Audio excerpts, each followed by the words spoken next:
برسات اور سیلاب کے بہانے بھارت کی عقل ٹھکانے۔ بھارت نے پاکستان کو سیلاب کی پیش کی اطلاع دے دی۔ بھارتی حکومت کا پاکستان کے ساتھ سفارتی ذرائع سے رابطہ۔ دریاؤں میں پانی کی صورتحال کے متعلق بتایا۔ بھارتی ہائی کمیشن کے ذریعے دریائے تویم میں ممکنہ سیلاب سے پاکستان کو آگاہ کیا گیا۔ ترجمان دفتر خارجہ نے کہا بھارت کو سفارتی ذرائع کے بجائے انڈس واٹر کمیشن کے ذریعے اطلاع پہنچانا چاہیے۔ سندھ طاس معاہدے پر مکمل عمل درآمد بھارت پر لازم ہے۔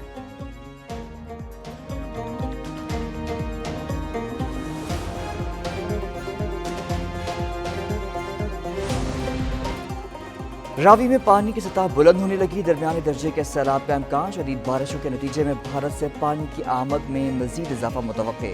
راوی میں کوٹ نینا پر پانی کا بہاؤ 80,000 جیسلم پر 74,000 کیوسک تک پہنچ گیا۔ چناب میں ہیڈمرالہ کے مقام پر 1,42,000 کیوسک کا ریلا۔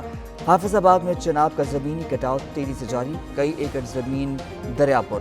متاثرہ افراد کا ضلعی انتظامیہ اور سیاسی قیادت کے خلاف احتجاج۔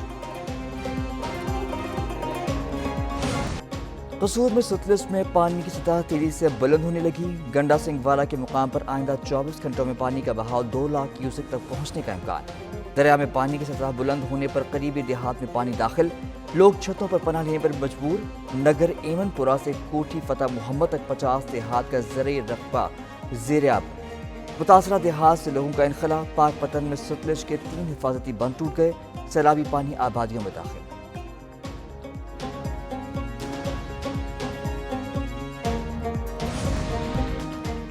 300 انسانوں کی سیلاب سے جان بچائی۔ وزیر اعظم کی قومی ہیروز کی بھرپور پذیرائی۔ وزیر اعظم سے 300 جانیں بچانے والے گلگت بلتستان کے ہیروز کی ملاقات۔ شہباز شریف کا وصیت خان انصار اور محمد خان کو 25-25 لاکھ روپے انعام دینے کا اعلان۔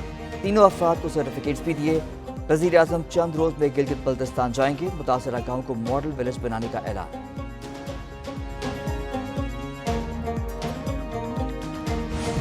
Gaza has become a graveyard for innocent lives as well as for the international law, particularly the international humanitarian law. Over 60,000 Palestinians, most of them women and children, have been killed in Israel's brutal military assault. Pakistan greater Israel منصوبے کو مسترد کرتا ہے۔ نائب وزیر اعظم اسحاق ڈار کا Jeddah میں OIC وزراء خارجہ کونسل اجلاس سے خطاب۔ کہا کہ گریٹر اسرائیل کا منصوبہ خطے کے امن کے لیے خطرہ ہے۔ غزہ میں معصوم فلسطینیوں کا خون بہایا جا رہا ہے۔ بین الاقوامی قوانین کی دھجیاں اڑائی جا رہی ہیں۔ عالمی برادری غزہ میں جنگ بند کروائے۔ کانفرنس میں شریک دیگر ملکوں کے نمائندوں کا بھی غزہ کے بحران پر اظہار تشویش۔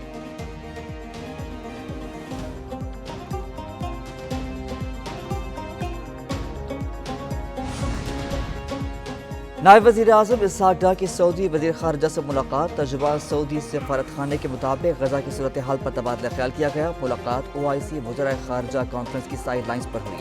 نائب وزیر اعظم اسحاق ڈار کی ایرانی وزیر خارجہ عباس عراقی سے بھی ملاقات۔ غزہ کی سنگین صورتحال پر تفصیلی گفتگو۔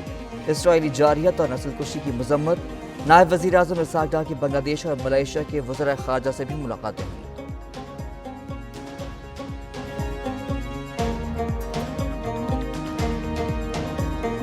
9 مئی حملوں کا ایک اور کیس۔ PTI کے 75 ملزموں کو سزائیں۔ انسداد دہشت گردی عدالت فیصلہ آباد نے رانا ثناء اللہ کے گھر پر حملے کے کیس کا فیصلہ سنا دیا۔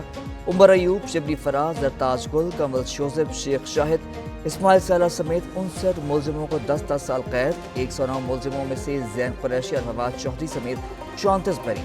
16 ملزموں کو 3-3 سال قید کی سزا۔ تمام ملزموں کو ان کی غیر موجودگی میں سزا سنائی گئی۔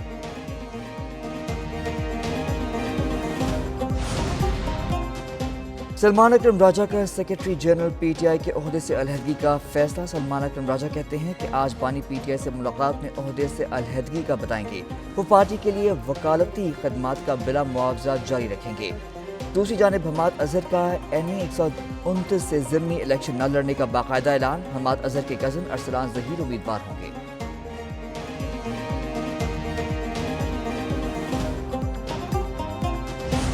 یہ پروگرام صحیح معنوں میں کسی بھی ملک میں اور پاکستان میں غربت اور بے روزگاری کے خاتمے کے لیے ایک بہت شاندار پروگرام ہے۔ بے-نظیر انکم سپورٹ پروگرام نے غربت کے خاتمے میں اہم کردار ادا کیا۔ وزیر اعظم شہباز شریف کا تقریب سے خطاب، کہتے ہیں کہ ڈیجیٹل والیٹ سے قیام کیش لیس اکانومی کی جانب ایک اہم قدم ہے۔ نئے نظام سے خواتین کو گھر بیٹھے رقوم مل جائیں گی۔ بی آئی ایس پی کی چیئرپرسن مبارکباد کی مستحق ہیں۔ بی آئی ایس پی میں جدت شہید بے نظیر بھٹو کے وژن کی عکاس ہے۔ وزیر اعظم کا بے نظیر انکم سپورٹ پروگرام کے تحت 1 کروڑ ڈیجیٹل والیٹس کا اجرا۔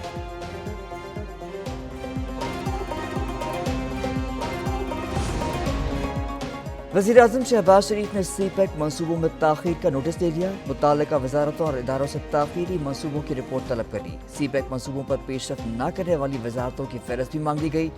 وزیر اعظم کے دورہ چین میں زیر تکمیل سی پیک منصوبے گفتگو کا اہم حصہ ہوں گے۔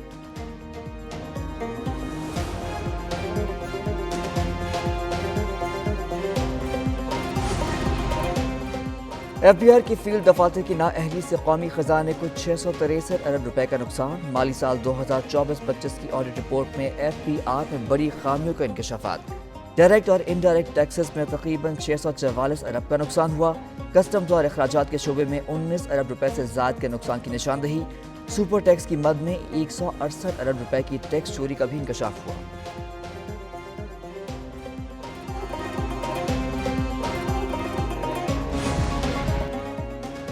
قائمہ کمیٹی برائے بین الصوبائی رابطے کے اجلاس میں گرما گرمی۔ ہاکی فیڈریشن کے عہدیداروں پر شہلا رضا کے سنگین الزامات۔ خواجہ اظہار نے الزامات پر جواب دینے کی کوشش کی۔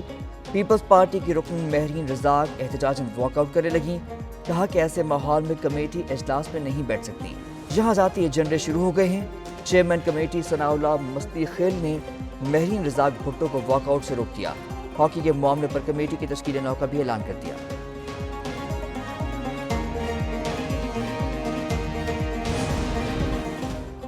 خیبر پختونخوا میں سرکاری ملازمتیں 40 سے 50 لاکھ میں بکنے کا انکشاف۔ صوبائی اسمبلی کے اجلاس میں اورنگزیب خان کی ڈی ایچ او اورکزئی کے خلاف تحریک استحقاق۔ کہا کہ ڈی ایچ او اورکزئی نے نوکریاں فروخت کی ہیں۔ کے پی اسمبلی کا ڈپٹی اسپیکر کی زیر صدارت اجلاس۔ مخصوص نشستوں پر منتخب ارکان کا دوبارہ حلف لینے سے انکار۔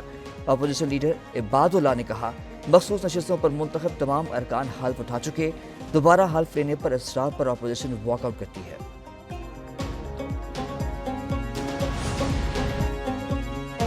بحریہ ٹاؤن انتظامیہ کی زیر نگرانی منی لانڈرنگ نیٹ ورک کے خلاف ایف آئی اے کی فیصلہ کن کارروائی۔ نیٹ ورک کی سرپرستی میں مبینہ طور پر ملک ریاض اور علی ریاض شامل۔ شاہد قریشی اور عامر رشید بھی منی لانڈرنگ نیٹ ورک چلانے میں شریک تھے۔ ایف آئی اے نے سی بی سی اور اے ایم ایل سرکل پر مشتمل جے آئی ٹی تشکیل دی۔ غیر قانونی حوالہ ہنڈیا منی لانڈرنگ کے خلاف 17 مقدمات درج اور 13 ایجنٹس کو گرفتار کر لیا گیا۔ جے آئی ٹی نے 2 بڑے حوالہ ہنڈی نیٹ ورکس کو بھی ختم کر دیا۔ ناظرین، جرم کی داستانیں لے کر ہم آپ کی خدمت میں حاضر ہیں۔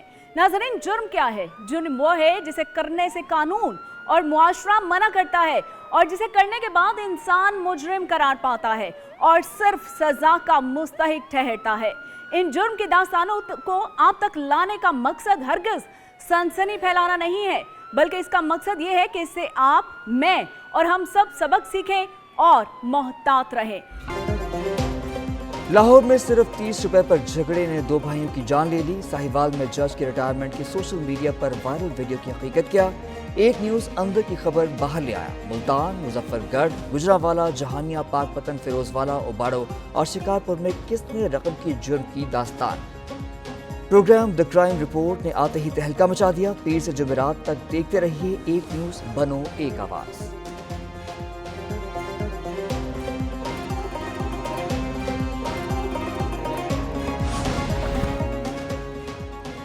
1447 ہجری کو ولادت باسعادت کے 1500ویں سال کے طور پر منایا جائے گا۔ وزارت مذہبی امور کا 1 تا 12 ربیع الاول عشرہ رحمت للعالمین منانے کا بھی اعلان۔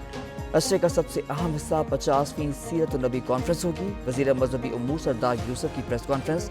کہا کہ قومی رحمت للعالمین کانفرنس کا عنوان سوشل میڈیا کا مفید استعمال سیرت رسول کی روشنی میں ہوگا۔